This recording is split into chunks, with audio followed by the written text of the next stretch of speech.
तो मैं जो बोल रहा था कि जब इलेक्शन के टाइम पे एक कॉमन मैन का गोल सिर्फ इतना ही रहता है कि उसको सिर्फ 3 चीज़ें सिलेक्ट करने का राइट है और उतना ही उसका एलिजिबिलिटी है। उसके अलावा मतलब ऑल टुगेदर सब मिला के कि कौन सा नेता का लड़का कहाँ घूम रहा है, कौन से नेता ने कौन सी कंपनी डाल दी, किसकी बेटी कहाँ घूम रही, किससे शादी कर रही, किसके साथ बैठ रही, ये सब से लेके स्टेट में कौन सी भाषा बोल रहे हैं, हिंदी बोल रहे हैं कि मराठी बोल रहे हैं कि गुजराती बोल रहे हैं कि मतलब कौन से नेता का लड़का कौन सी पार्टी में घुस गया, इस सब से भाई एक कॉमन आदमी का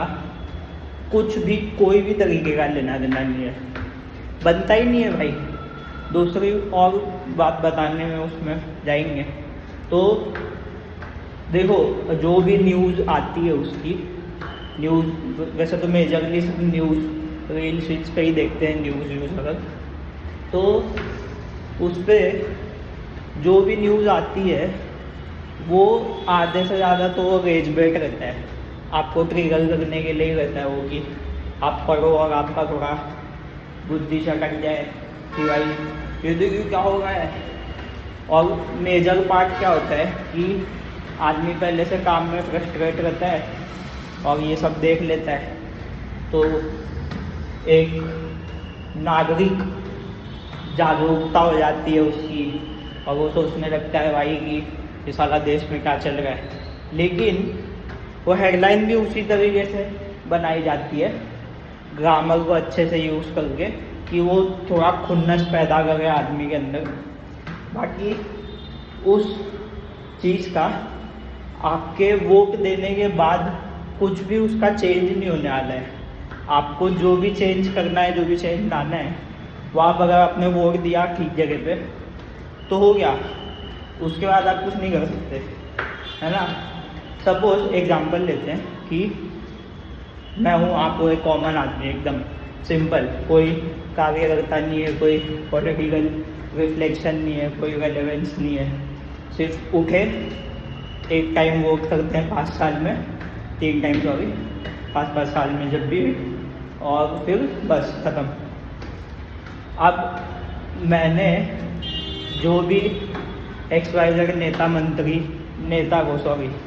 नेता को वोट दिया और वो चुन के आ गया, मतलब MLA बन गया, MP बन गया, तो उसके बाद वो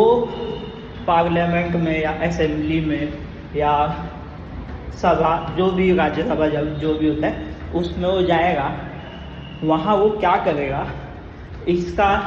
मेरे लाइफ पे कुछ असर नहीं होने वाला है, सही बता रहा हूँ। क्योंकि वो आपने जो उसको वोट दिया, आपका वोट देना इसी बेस का बनता है कि आपके सराउंडिंग में जो भी होगा इंफ्रास्ट्रक्चर और सर्विस फैसिलिटीज़ के हिसाब से बोल रहा हूँ, बाकी का नहीं, तो वो सब डिसाइड उसी से होगा कि आपने जिसको चुन के दिया है वो क्या करने वाला है। तो आपका और उसका सिर्फ इतना ही रिलेशन है कि वो अपना काम, जो उसका लिस्ट ऑफ एजेंडा है, जितने भी साल वो चुन के आएगा उसमें वो करके देगा या नहीं, और उसके अलावा वहाँ जाके वो क्या करता है पार्लियामेंट में, उससे आपको कुछ लेना देना नहीं है भाई। वो फिर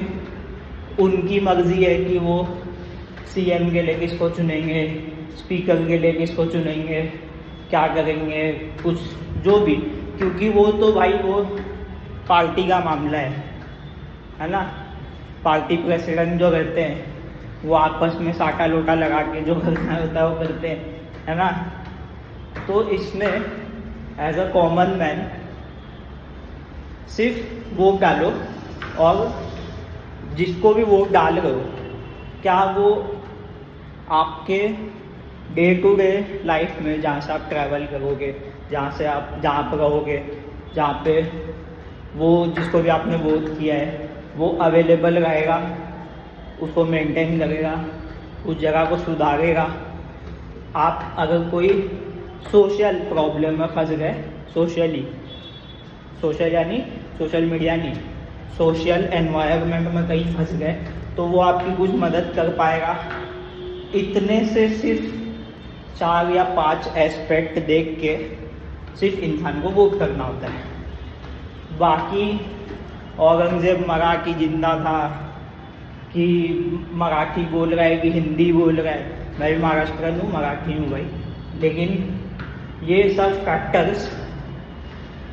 छाट पे जाएंगे अगर आप वो बंदा इलेक्शन में जीत आके नहीं दोगे जो आपके रेलेवेंस में नहीं है, और सिर्फ आपने रेज में आके आल वाल बकचोदी करने के चक्कर में उसको चुन के दे दिया।